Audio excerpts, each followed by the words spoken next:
মানবতা কাকে বলে বিল্লাল ভাইকে দেখেই শিখো। তার কাজগুলো অসাধারণ, তাকে অনেকেই ভালোবাসে, আবার অনেকেই ঘৃণা করে।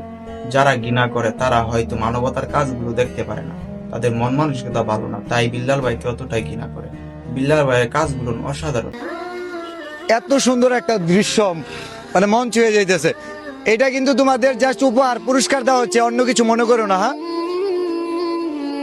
অনেকগুলো বাচ্চা এই মুহূর্তে আমরা আছি আমাদের শেরপুর জেলায় হচ্ছে নবীনগর বাস স্ট্যান্ডের এই পাশে যে মসজিদটা।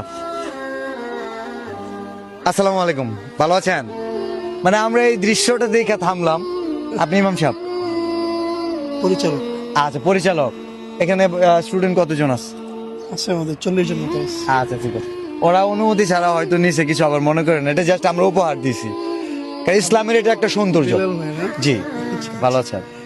ঠিক আছে, আলহামদুলিল্লাহ। নামাজে দেখা হবে। তো ভালোবাসা মানুষ যারা আছেন ভিডিওটা শেয়ার করে দেন, এত সুন্দর একটা মুহূর্ত আমি দেখলাম, আমার মন জুড়ে গেছে। আপনারাও শেয়ার করে দেন, আশা করি যারা দেখবে তাদের কাছে মন ছুঁয়ে যাবে।